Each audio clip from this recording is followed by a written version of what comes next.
হালাল ভাবে ধনী হতে চাইলে সকাল বিকাল একটি দোয়া 7 বার পড়ুন। এটা নবীজি সাল্লাল্লাহু আলাইহি ওয়াসাল্লাম নিজে শিক্ষা দিয়েছেন। আবু দাউদ শরীফের 1555 নম্বর হাদিস। আবু সাঈদ খুদরি রাদিয়াল্লাহু তাআলা থেকে চমৎকার হাদিসটা এসেছে, যাদের হালাল ভাবে ধনী হওয়ার ইচ্ছা আছে এবং সম্পদশালী হতে চান, ঋণ থেকে মুক্তি পেতে চান, তারা এই আমলটা অবশ্যই করবেন। নবীজি সাল্লাল্লাহু আলাইহি ওয়াসাল্লাম একবার তিনি যাচ্ছিলেন, আবু সাঈদ খুদরি রাদিয়াল্লাহু তাআলা তিনি বলছেন, এটা আবু দাউদ শরীফের 1555 নম্বর হাদিস। আবু সাঈদ খুদরি রাদিয়াল্লাহু তাআলা বলেন, নবীজি সাল্লাল্লাহু আলাইহি ওয়াসাল্লাম যখন মসজিদে নববীর পাশ দিয়ে হেঁটে যাচ্ছিলেন, এমন সময় দেখেন আবু উমামা রাদিয়াল্লাহু তাআলা তিনি মসজিদে বসে আছেন। নবীজি সাল্লাল্লাহু আলাইহি ওয়াসাল্লাম ডাক দিয়ে বলেন, ইয়া আবা উমামা, ও আবু উমামা, তুমি এমন সময় মসজিদে কেন যে সময় নামাজের ওয়াক্ত হয় নাই? আবু উমামা রাদিয়াল্লাহু তাআলা ডাক দিয়ে বলেন, ওগো নবীজি, দুশ্চিন্তা, ঋণের বোঝা আমাকে মসজিদে নিয়ে আসছে। সাহাবায়ে কেরাম দুশ্চিন্তায় পড়ে গেলে, টেনশনে পড়ে গেলে তারা মসজিদে চলে যেতেন এবং তারা ওযু করে নামাজ পড়ে আল্লাহর কাছে চাইতেন। সাহাবায়ে কেরাম সব সময় আমাদেরকে যে মেসেজগুলো দিয়েছেন যে কোনো বিপদে পড়ে গেলে আল্লাহর কাছে সাহায্য চাইতে হবে। আল্লাহ তাআলা নিজে বলে দিয়েছেন 2 নম্বর পারা 2 নম্বর পৃষ্ঠার 10-11 নম্বর লাইনগুলোতে, সূরা বাকারার 152 নম্বর আয়াতে আল্লাহ তাআলা জানিয়ে দিয়েছেন, ইয়া আইয়ুহাল্লাযীনা আমানু ইসতাঈনু বিস-সাবরি ওয়াস-সালাহ। সূরা বাকারার 153 নম্বর আয়াত, হে ঈমানদারগণ, তোমরা ধৈর্য এবং সালাতের মাধ্যমে আল্লাহর কাছে সাহায্য চাও। সাহাবায়ে কেরাম বিপদে পড়লে আল্লাহর কাছে সাহায্য চাইতেন। আবু উমার রাদিয়াল্লাহু তাআলা মসজিদে চলে গেছেন। নবী সাল্লাল্লাহু আলাইহি ওয়াসাল্লাম বলতেছেন, ও আবু উমামা, ইয়া আবা উমামা, হে আবু উমামা, তুমি এখানে বসে আছো নামাজের রক্ত ছাড়া?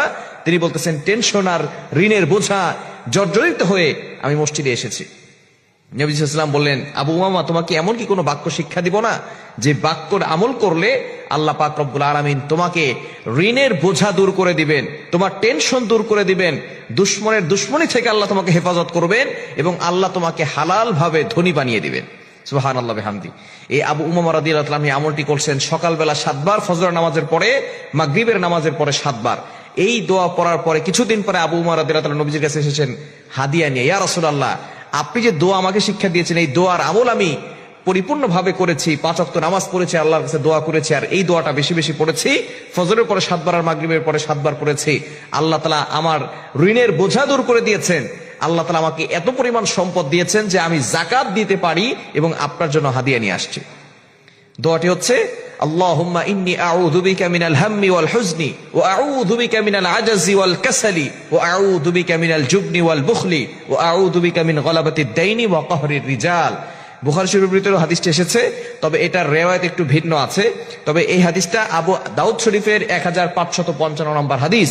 নবীজি সাল্লাল্লাহু আলাইহি ওয়াসাল্লাম চমৎকার এই দোয়াটা শিক্ষা দিয়েছেন। এই দোয়াটা ফজরের পরে 7 বার পড়বেন, মাগরিবের পরে 7 বার পড়বেন। আল্লাহ তাআলা গায়বী সাহায্য আপনাকে দান করবেন, ঋণের বোঝা দূর করবেন, টেনশন মুক্তির ব্যবস্থা করে দিবেন। যারা ফ্রাস্ট্রেটেড পিপল আছেন, দারিদ্রতার ভিতরে পড়ে গেছেন, তারা এই দোয়াটা পড়বেন। যারা ঋণের বোঝায় জর্জরিত হয়ে আছেন, তারা এই আমলটি করবেন। আল্লাহ তাআলা আপনার ঋণ দূর করে দিবেন এবং আল্লাহ তাআলা আপনাকে হালাল ভাবে ধনী বানিয়ে দিবেন। দোয়াটি আবারও বলছি, আল্লাহুম্মা ইন্নী আউযু বিকা মিনাল হাম্মি ওয়াল হুজনি ওয়া আউযু বিকা মিনাল আজাজি ওয়াল কাসালি ওয়া আউযু বিকা মিনাল জুবনি ওয়াল বুখলি ওয়া আউযু বিকা মিন গলাবাতিদ দাইনি ওয়া কাহরির রিজাল। এই দোয়াটা আমরা অবশ্যই পড়ব ফজরের নামাজের পরে 7 বার, মাগরিবের নামাজের পরে 7 বার। আল্লাহ তাআলা টেনশন দূর করে দিবেন, ঋণের বোঝা দূর করে দিবেন, আল্লাহ তাআলা সম্পদশালী বানিয়ে দিবেন।